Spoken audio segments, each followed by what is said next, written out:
बंधु माने आजिर एही कार्यक्रम को आपण मानक स्वागत। आजिर एही कार्यक्रमटे धनु राशि व्यक्ति विशेष मानक पई बहुत गुरुत्वपूर्ण अटे। कारण आजिर एही वीडियो रे आमे माने जानिबा जे धनु राशि व्यक्ति विशेष मानक पई सेप्टेम्बर 2025 किपरि रहिबो।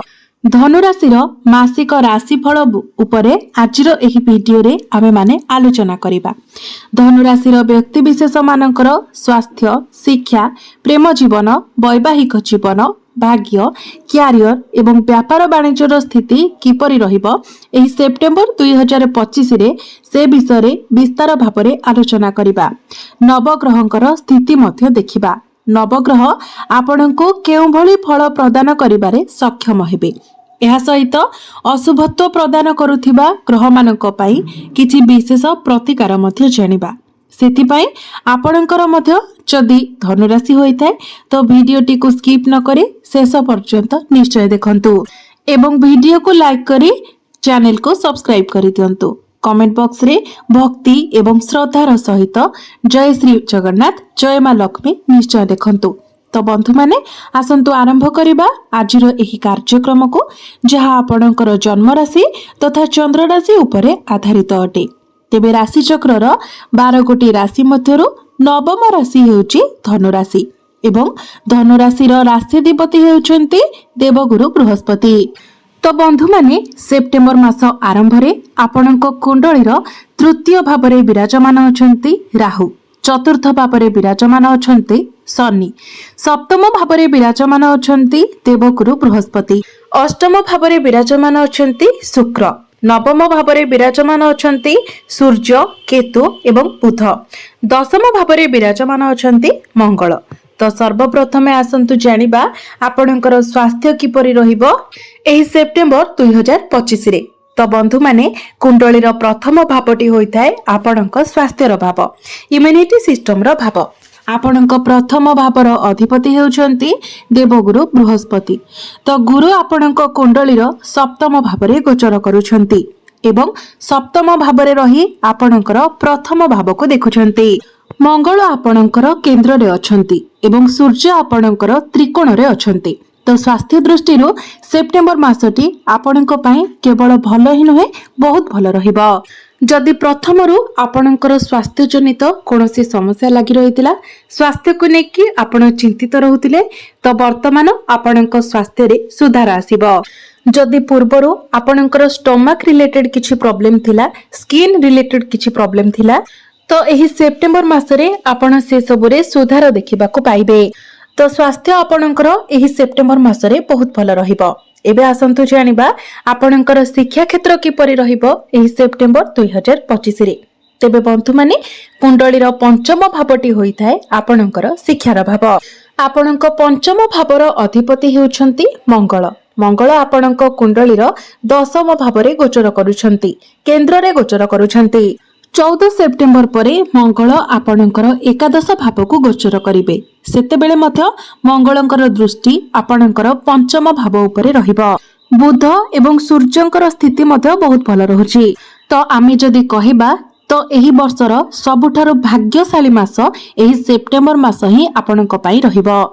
पाठपढ़ा दृष्टि सेप्टेम्बर मासटी आपणक पई सर्वोत्तम रहिबो। कारण मंगलंकर दृष्टि निजर स्वगृह आपणकर पंचम भाव उपरको रहुची। शुक्र मध्य आपणकर त्रिकोण रे गोचर करिवे एवं बुधंकर स्थिति मध्य बहुत मजबूत रहुची। तो हे सेप्टेम्बर मासरे पाठ पढ़ा रिलेटेड आपण जहाँ भी डिसीजन नेबा पई चाहुचंती, जहाँ भी स्टेप नेबा पई चाहुचंती, किछि एडमिशन किबा फॉर्म फिलअप करबा पई चाहुचंती, तो आपणक पई समय बहुत भल रहिबो। सेप्टेम्बर मासरे जदि आपणकर किछि एग्जाम अछि तो एग्जाम मध्य आपणक पई बहुत भल रहिबो। पाठ पढ़ारे आपणकर आग्रह बढ़िबो, पाठ पढ़ारे आपण उन्नति करिवे। एबे आसंतु जानिबा आपणकर प्रेम जीवन किपरि रहिबो एही सेप्टेम्बर 2025 रे। तो बंधु माने कुंडलीर पंचम भावटी आपणकर शिक्षार भाव हेबा सहित पंचम भावटी मध्य होइथाय आपणक प्रेम जीवनर भाव एवं संतानर भाव। तो आपणक पंचम भावर अधिपति हेउछंती मंगल। मंगल आपणक कुंडलीर दशम भावरे गोचर करूछंती एवं आपणक राशिर अधिपति गुरु आपणकर सप्तम भावरे गोचर करूछंती। तो आपणकर प्रेम जीवन एही सेप्टेम्बर मासरे 70% भल रहिबो। आपणको आपणकर पार्टनर को कारणरू किछि शिखिबाकू मिलि पारे।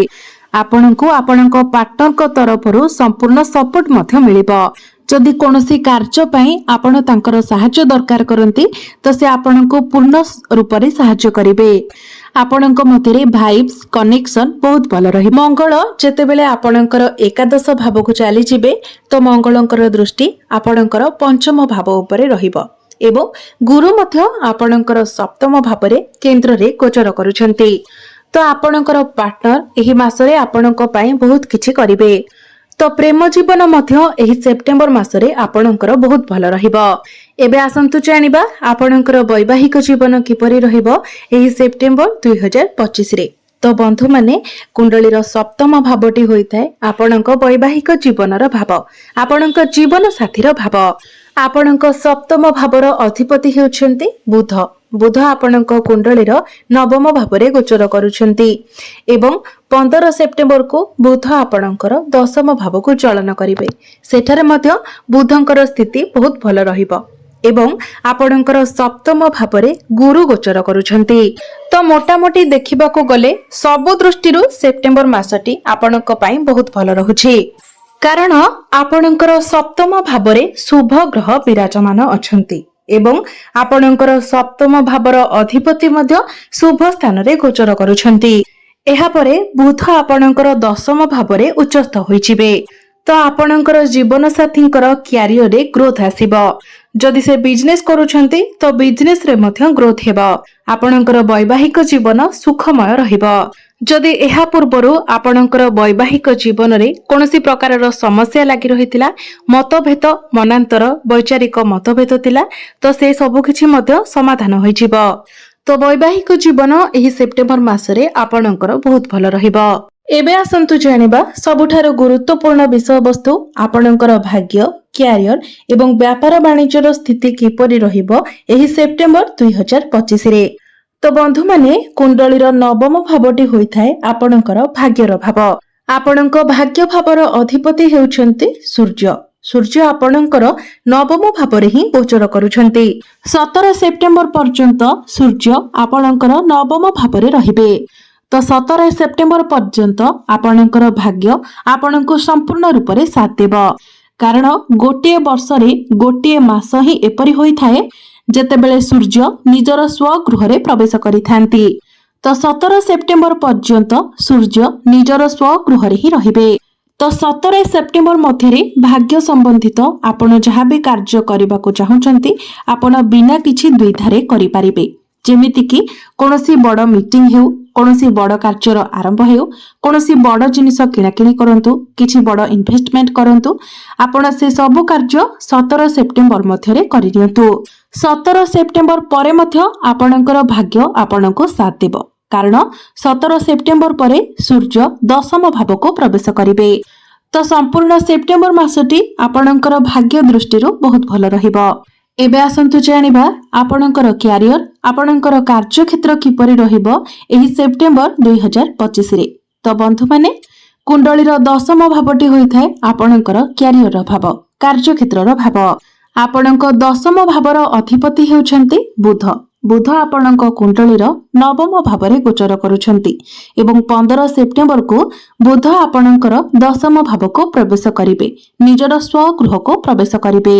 जेतेबेले आपणकर दशम भावर अधिपति दशम भावरे प्रवेश करिवे तो पंच महापुरुष राजयोगर निर्माण हेबो। तो कहिबाको गले संपूर्ण 12टी जाक राशि मध्यरु एही सेप्टेम्बर मासटी धनु राशिर व्यक्ति विशेष मानक पई सबुठारु खास रहिबो, कारण क्यारियर दृष्टिरु मध्य सेप्टेम्बर मासटी आपणक पई बहुत भल रहिबो। आपणको चाकरी मिलिबार बहुत अधिक संभावना रहुछि। आपणक मध्यरे स्ट्रेंथ रहिबो। काम करबाकू नेकी आपणक मध्यरे आग्रह मध्य बहुत भल रहिबो। प्रत्येक कार्य को आपण सीरियसली नेबे।